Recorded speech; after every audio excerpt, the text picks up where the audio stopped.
This is for anyone that's ever been cheated on. Why is it that when the people that we love cheat on us, that we are the ones left feeling guilty? For some reason that we're questioning ourselves, that were we the reasons why? So this is for anyone that is searching for comfort after being cheated on by a person that was our whole world. This always happens when you surround yourself with them, that everything that you are, you're them. And that's not necessarily a good thing to do. Once you find yourself molding into them, I think it's a good thing to take a step back and realize that you're not being yourself anymore. That you need to take a step back and be who you are and understand that not only is that who you're supposed to be for yourself, but it's also the person they may have fell in love with. I think that's something that's super important to understand. Hi everyone, my name is Joey Kidney. I'm the host of The Happy Times. This is a podcast that we just sit and we have a conversation. Right now, I'm filming it for YouTube, which is the first one back in many. And I'm happy to be here, and I'm happy that you're here too. I'm not happy for the reason that you're here, but I'm happy you're here. You deserve to be. You deserve to be better. You don't deserve to be cheated on. I know that's a question that often floats in the back of our minds. It's like, did we deserve this? Is this all that we were made for love? The answer is no. I think, especially with this day and age, we kind of fall into this thing that it's easier to cheat on somebody and break their heart than it is to confront them. You know, growing up, I was not a big fan of phone calls or going in to talk to people. I was a very shy kid. And I feel like this is the equivalent of that for breaking up with somebody, is that we just go cheat on them, break their heart and break their whole value of love. Oh, it's an awful thing to do to anybody. But you're okay. You're here. And I'm not a psychologist, for anyone wondering. I'm just a guy that, for a really long time, didn't understand his feelings. I didn't understand who I was, what I was doing, where I was. I was a sports guy and got a lot of head injuries, and I didn't understand depression or anxiety. And then, I fell in love, or I got broken up with, and I didn't understand why I was feeling the way I was. And then I sat and I asked myself these questions.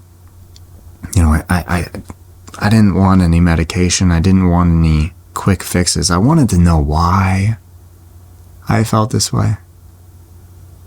And that led me to my answers, because I asked myself the questions, which a lot of people don't seem to do.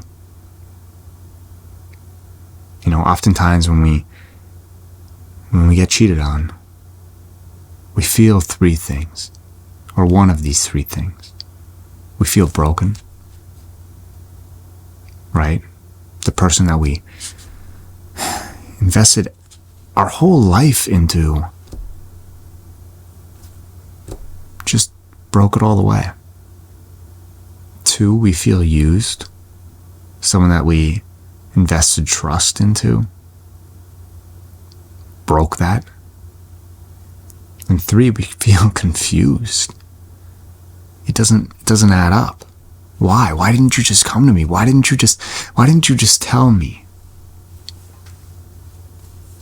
Well, it goes back to the first example, right? Is the shy little boy like me, right? Why didn't I just go talk to them? Because I was scared. I was going for an easy way out. And I'm not trying to validate somebody who cheated at all. I'm just trying to make it make sense, because a lot of these things, like especially with this cancel culture, we're canceling our own thoughts nowadays, which does not make sense to me, and it doesn't sit right with me. You deserve to explore your thoughts, even if they're a little bit negative, even if they're a little bit too far left, too far right. You deserve to understand why you feel the way that you do. Indy just walked into the room, and if you can see that door open slowly, I apologize. It's just my dog. She likes to come and chill on the ground. So all of these feelings, feeling broken, used, and confused, they're all valid. And to be honest with you, feeling nothing is valid as well. I went through a very long period where I felt nothing for like 2 whole years. I just let it happen, and I let it be. And I'm not saying it's a good thing to do. I'm not saying to just ignore it for 2 years, but I'm actually happy that I did, because I was able to, process it and look at it from a different perspective, rather than just trying to fix something. There's so many times when something goes wrong, we're just like, okay, I need to fix it. I need to fix this. This can't be the way it is. I have to fix this. Sometimes we just have to let it be the way it is and ride it out. Feel it. Feel shitty. Feel fucking mad. Hate the person. Hate ourselves. We go so much into this like psychoanalyzing that we need to figure it all out. It's not about figuring it all out. It's about wanting to. It's about asking ourselves the questions. That's the power. In those 2 years, I'm sure that I was deflecting at the time, but it worked. Because it gave me a different perspective. It gave me the perspective of, why did this happen to me? Looking at it from kind of like a third person. Which I don't know if it's healthy. I don't know. But it worked for me at the time. I'm here today, and I'm okay. I'm in a very happy relationship that is going on 4 years this month. I know, I will take the round of applause, because I made it. And this is between being cheated on and many breakups in between to now. And it's not that I found my person. Yes, I'm absolutely in love with this woman. She makes me want to be a better me, and makes me want to improve, not only for our relationship, but for myself. And I'm very happy. But it's because we're able to grow together, and that's the most beautiful thing in the world. So if you've been cheated on, don't hate love. Don't write it off really quick. It's still out there. I know you're waiting for me to say the cookie cutter thing. Well, it's in yourself. It is. You're not listening to this for no reason. You're not searching this. Like, you want to get better. And that's not because you need to. It's because you care for yourself. So feeling nothing for 2 years kind of helped me, because it allowed me to process it instead of just, like I said, getting that quick fix, because that quick fix isn't always what we need or who we are or what we want. Sometimes it's watching a YouTube video and being like, okay, that's how we're going to solve it. DIY, my heart that's broken. Sometimes that just doesn't work. Sometimes we need to take that time to break, to cry, to feel. Right? And this time gave me peace of mind. Not that I shouldn't have just gone and been in pure rage at this cheater. I never was. Because part of me understood that they did because they didn't love me. And they didn't love themselves while with me. And not to say that that's okay, but that was it. Right? So the main question that I asked myself during that period was, what was the reasoning? Not for who they cheated with, but why they did. And I know I'm never, ever, ever going to get that answer, mainly because I didn't ask. Because at that time, when somebody confesses something that they did wrong to you, are they ever going to say, this is why? No. They're going to say things to cover up our tracks. It's just who we are as humans. I think honesty doesn't come instantly. think it comes after a period of time, and I think we should take that honesty, no matter what time period it is, with the same amount of love and appreciation. There's never been a moment in my life where I'm just instantly honest and everything's out on the table. If I've done wrong in my life, I immediately try to cover it up, even if it's just for a fraction. I was born a liar. I was a shy kid. When I messed up, I was scared. It was not a great thing to be. I'm not trying to validate a cheater in any way. But honesty doesn't always come instantly. That's all I'm going to say.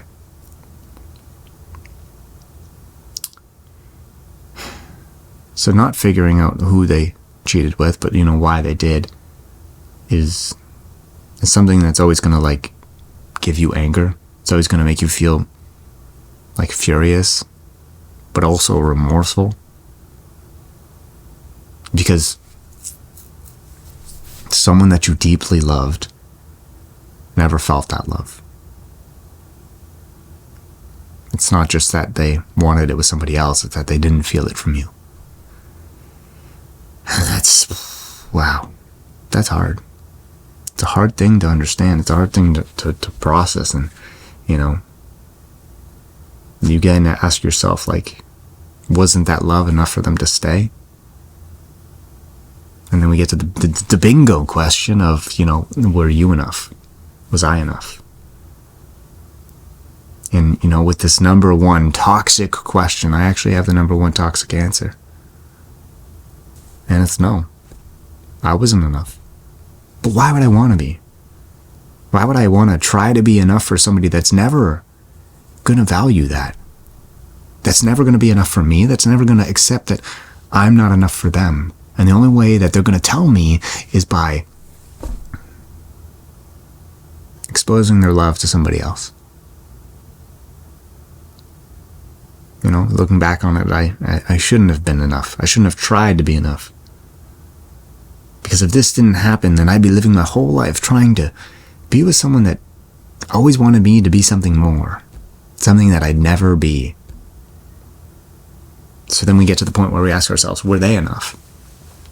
Right? And these are all things that we're just going to float down. These are paths that I'm not saying are the healthiest, but this is a path that I went down. Right? And it's weird that you always end were they enough? You always end in the kind of guilty way, oh, what did I do wrong? It's not that oh, was I the problem? It was oh, were they enough for me? As if that's gonna make the situation any better, as if you answer that question. Right? They were looking for something that wasn't you. And it's hard, but it's truthful. And if it didn't happen, you'd still be trying to love somebody that doesn't even accept your love. Right? So there's so many things. You must be listening to this and be well, this cheater cheated on me with my sister. I'm never going to know who they cheated with, why they cheated, what relationship you're in, or anything that you're dealing with. I'm never, ever, ever, ever going to fully understand that. No one ever will. It's truly only in your heart. And like I said, honesty doesn't come instantly. So you're never going to be truly honest with everybody around you. With your faults, with their faults, with how it made you feel, how you made them feel, all of the above, right? My feelings help me move on. Talking about things help me move on. Talking about just me to this mic helped me move on. And that's because I didn't ignore my feelings. And that's the whole point of this podcast, is that I want you to understand your feelings. I want you to actually get before that. I want you to ask yourself, why? For everything that you feel. Why do I feel anxious? That's going to make you feel a little bit more anxious, but you're going to understand why. Even if you feel nothing about a situation for 2 years, I want you to understand why you felt nothing. Right? So how do we move on from this situation? How do we get to a point where we feel a lot better? Okay, so let's go to 1. Feel the breakup. Even though it ended drastically, you don't have to hide your emotions. I want you to cry. I want you to laugh. I want you to party. I want you to have fun with your friends. I want you to have fun with other people. Go through the motions. But at the end of the day, I just want you to check in with yourself, because that's the most important thing, right? And it doesn't have to be some big thing. It doesn't have to be this huge thing where you sit down and journal for 3 hours. You don't have to do this. But maybe it's just opening up your notes app, writing something like this. Maybe it's just looking yourself in the mirror and being like, hey, how you doing? Apparently we're acting like we're Joey from Friends. Just check in with yourself. And 2, to focus on yourself, which I guess it also checking in. But this means stop living for someone that didn't live for you. Right? This person broke your heart. They broke your life. They turned it upside down. It's time to live for yourself. Try new things. Surround yourself with great people. And you'll get back on your feet, I promise. I promise. It's not instant. And number 3, how do we move on from this situation? This is the big one. Number 3, realize that you knew all of this. All of this cookie cutter shitty advice. This whole podcast, this whole video, this whole thing. You knew this because you know your heart. You know who you are because you are you, and you're the only you, and you're the most fucking perfect you. And you're not for them. And they're not for you. And you knew this. You knew it. No matter how many times you hear that your best friend's saying, like, you need to get back out there. You're going to feel okay. Right? You deserve all the love in the world. Somebody out there is going to love you. No matter how many times you hear your mom, your best friend, your sister, whatever, you say that to you, you don't feel it. It doesn't matter if you don't feel it. And it's because somebody took your heart and they put it over their shoulder and they gave their own heart to somebody else in return. Not you. They didn't accept your love at all. They didn't give it to somebody else. They gave their own love to someone else instead of you. Oh my gosh. Okay, I didn't mean to make that sound so friggin' harsh. Okay, but it's true, and you deserve better. You're strong enough, you're capable, and I say this without even knowing you because you're interested in this topic. You want to know why, and I think that's the right path right away. And not a lot of people go down it. I can tell you that. Not a lot of people have the strength that you have. You were cheated on and it fucking hurts. You should cry about it. You should be mad about it. You should process it. You should write about it. You should make music about it. You should be angry about it. You should write a friggin' poetry book about it. I did. I wrote a lot. That's just how helped me process who I am, why I feel the way I do. It fucking hurts. And understand by doing all of this, all of these things that help us get to who we're meant to be and get better, all of this is about it. It's about the situation. It's not about you. So it's not something that maybe, you just disconnect from in the future. It's always going to be with you. But I understand that it's not you. It's not your personality. Okay? You got broken up with, you got cheated on. That's okay. It's okay. You're okay. It hurts. It hurts. It's awful. But you're okay. And I think that, how can I ever love myself ever again? Well, like I said before, you're doing it right now. And that's by taking interest in who you are, why you feel the way you do. And I'm very happy that you're here. So thank you very much for listening and watching. And I promise that it's going to be okay. Like, in all seriousness, this happened to me when I was 17, 18, whatever, like 10 years ago. And now I think about it, I'm like, oh my gosh. Well, I made such a big deal about it. But at the time, it was okay that I did. Because that's what I needed to do for myself. And so however you handle the situation is how you handle it. It's valid. And so are you. thank you very much for listening to this podcast. I hope you enjoyed it. If you did, please leave a like or a comment if you're on YouTube, or a rating if you're on Spotify and Apple. And I have been working on a lot of fun things. I have a new book coming out, hopefully sometime in October. That might be a little soon, but it is coming. And I'm also working on doing maybe a live event, kind of like what you're watching right now if you're on YouTube, and doing a little Q&A and just having a fun evening with me. It's something that's in the works, but hopefully something that can come soon. Okay, stay beautiful, and I'll talk to you later.